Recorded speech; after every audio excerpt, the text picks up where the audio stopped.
the one thing about everything is really about relationships. You can have a great song, but if you have a bad rap, they won't play it and people won't like it. So, relationship is important. So I'm gonna say the business, really being true to yourself, understanding PR and making friends, and then Hey Donald, what's going on? How are you? I'm good. How are you? I'm all right, sure. When we got some music buzz, super excited to be chatting with you today about the new project. But I must say we definitely gonna have to connect on a totally different note just to talk about you just as an artist in general. But seeing that we're here, I have to just take a quick moment, just to give you your flowers while we're here, just to say thank you just for being a champion of gospel music, choir music, just all things excellent in artistry and just ministry in general. You've been doing this for a while at such a very high standard, so I thank you for continuing to champion that cause. Wow. Thank you very much. I appreciate that. Of course, of course. Now the new project, man, Global Love Live London. Seeing some of the clips that were even released from awards, and seeing some stuff with El Shaddai, but just putting together a 300 person multi-ethnic choir. Just saying that alone is a tongue twister, much less orchestrating that. So what was that like? I mean, we're seeing it on our end, looking into the room, almost like a glimpse of heaven, just seeing all the different ethnicity. But what was that like just putting it together for you? You know what? It was work, but you know what I did was actually I was telling my last interview, it's really about 700 people. It's not, it was Oh 700. wow. Yeah. Oh What I did jeez. was I Edwin Hawkins, prior to him passing away, he Hmm. asked me if I would take the lead on his music and arts global. I'm on his music and arts seminar conference. Yeah. And we started talking about that really about a year or so before he got really sick. But I Wow. got to see him about 4 days before he passed away, and he made me promise Mm. to do it. So I took a minute to just figure out how I would do it. And what I did was I went around Europe and I did master classes with some of the really great Oh, gospel choirs around Europe. And we got to be such great friends. And I let them know what I was trying to do. And when I went around Europe, I went kind of by myself, rolling no assistance, just really getting in the trenches, rolling my suitcases, just doing it. But I got to know them on a more personal level, and we just became really good friends. So when I decided to do music and arts and launch it in London, they all came. So really wow. what you hear on there, it's about 80% European, maybe 20% American. And Mm. doing the master classes with them, they were big fans of my music. They started Yeah. learning my style and my approach to vocals. And it just showed up really, really fast. I'm really, really proud of them. I call them my international choir. And yeah, that's what you have. You know, uh, and I'm glad what you mentioned in terms of Edwin Hawkins. Again, another great, greats within just the culture in general. Yeah. But what was it like for you, though? I mean, him passing the torch, you saying yes to that, because the fact that being asked to that, a lot of times I feel like we're so quick to say yes without really thinking about what it requires to carry the torch, or just show up. Someone say, "Hey, let's go to dinner." You say yes, and you didn't even check your calendar. But for Right. something this large, like what was it like just giving your yes to that? It wasn't the most confident yes. So I'm Mm, those people that thinks about what I do really, really hard before I do it. I'm one of those people that kind of overthinks. I'm a little obsessive compulsive. So I said it, but I mean, you can't say no to somebody that they're passing away and they want yeah. you to make sure that they're drink. Well, I couldn't say no. And I love it when I miss him dearly. I really wish he could Hmm. see Rest in what peace. happened in London. He would have been so happy. He and Walter, I missed them both. Yeah. So, I just said, let me just figure it out how I would do it my way. And my way was, hey, don't relaunch it in America, relaunch it in Europe and just figure that out. And that's kind of what I did. So I'm honored.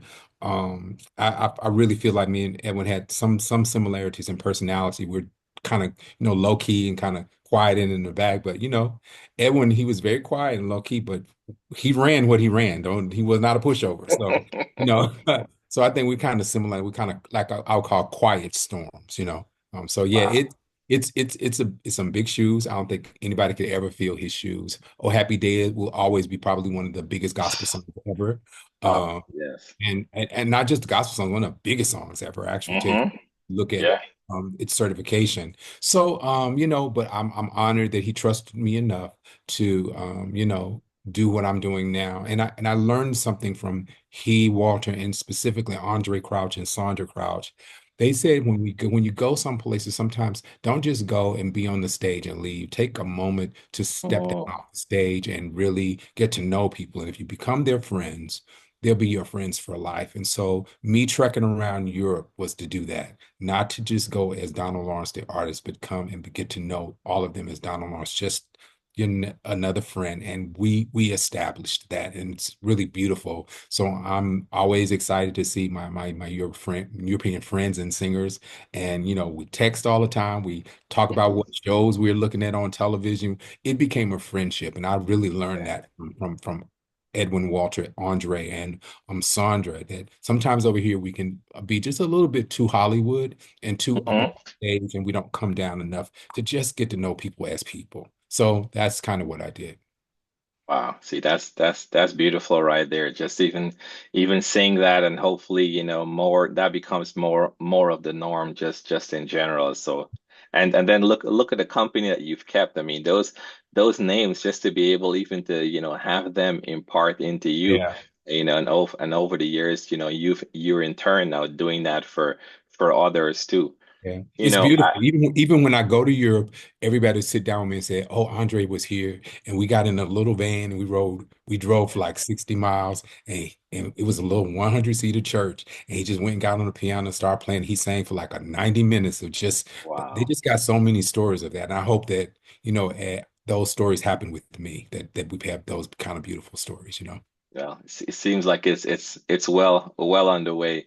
And I'm fortunate for me at least. I know the album is being released on May 2nd, but I've had the opportunity to listen to it, and I've listened to it at least 3 or 4 times already. And I must say, it's one of those things that you put it on, you're gonna listen, and you're gonna listen, and you're gonna listen again. But Thank you. just so for the sake of time, I'm just gonna ask about at least two of the tracks from that. Okay. It's already El Shaddai has already released that's out Yeah. there, the most Mhm. recent, and Yeah. then just words, Uh-huh. words. Just when you wrote, I wouldn't harm you with my words, but Mhm. I'll encourage you with my words.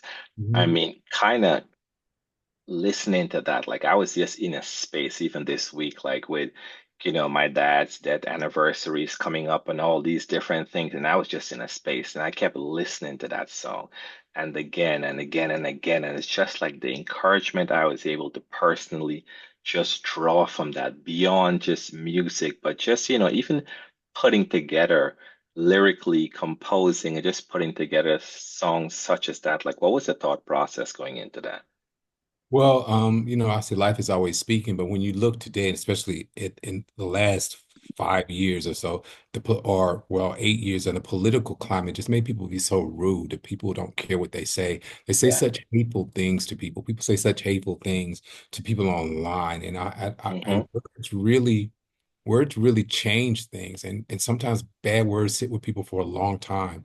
So I just want to be an example of just not being someone that's mean, that's saying terrible things to people, and to remind us all that if you're going to use your words, use them to help someone. I now, as I've gotten older, I understand when old people, old black Americans down south would say, if you can't say nothing good, don't say nothing at all. I Mm, understand that now because words create. We were created to, I say this in some of the other interviews, that when God made man, he breathed in him the breath of life, and we became a living soul.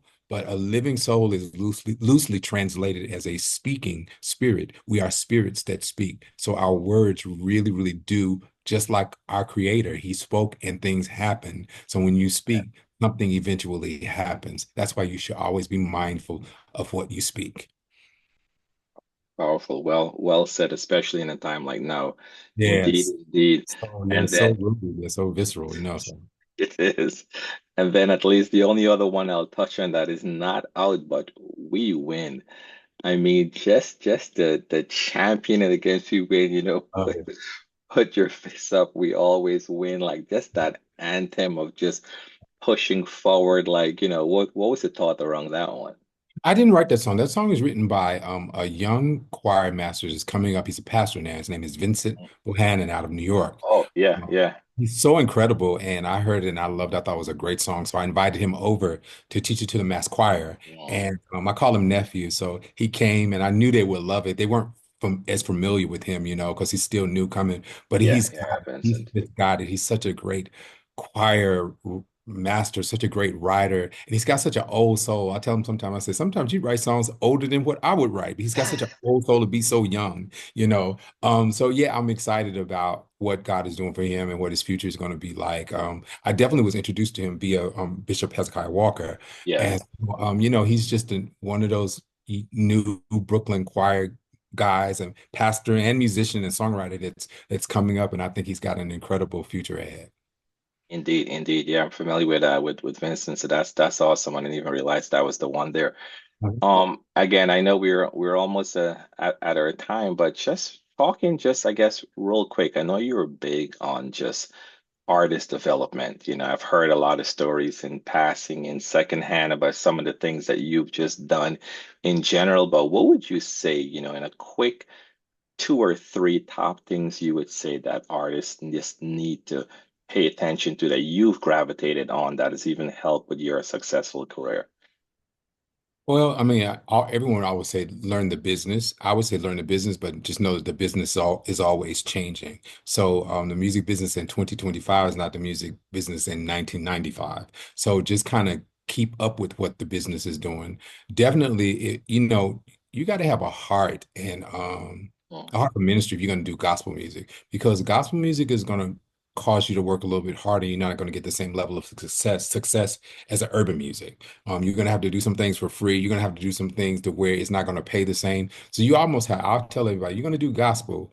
I mean, you're going to have a heart for it too. You can make a career out of it, but you're going to have a heart to stick it through, because it's going to take a while and you may not ever get to where you think you're going to get, but um, serve the people. And so I would tell people to know that always think about the music that you're going to do. Let it be something that heals people. If it's not going to worship and praise God, then make sure it speaks and it inspires mm, someone.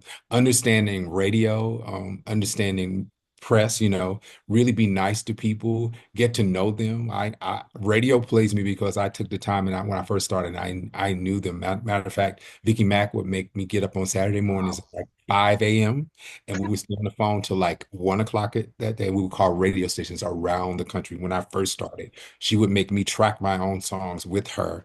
And that is how I Wow. got to know a lot of radio. And we're friends to this day. And the one thing about everything is really about relationships. You can have a Yeah. great song, but if you have a bad rap, they won't play it and people won't like it. So, relationship is important. So I'm gonna say the business, um, you know, really being true to yourself, understanding PR and making friends. And then I just think you got to add, if you're going to do gospel music, you can't do gospel music without understanding the good news of Jesus Christ. You Well, gotta something, because therefore you don't really know the story behind all the stuff that you're doing. So make sure that you take the time to understand the scriptures. I suggest you have a pastor, but I'll leave that, that changes yeah. these days in Hmm. this particular time. I'm not saying that you're not saved if you don't go to church, but I just think it's just good to have somebody to be accountable to. I just think it's Well, good. So I think all of those things will make you grounded. Some type of mentor, some type of spiritual mentor, whether it's a pastor or whoever, someone that could kind of keep you really grounded. So when the tough times come, you can get through them and you don't just get so caught up in your gift that you feel like it's all about you. That's how I feel. love it. Listen, thank you so much. The Right. new album, Global Love Alive, London drops May 2nd. We Yeah. can't wait to share more about that. We can't wait to just tell more folks about it. Amazing And project. I titled it that just as a kind of like as an ode, as a tribute to Walter and Edwin for their Love Alive projects. I decided to call this Yes. Global Love Alive. Lovely. Thank you so much. I appreciate you taking your time to speak with us today. All right, no problem. All righty.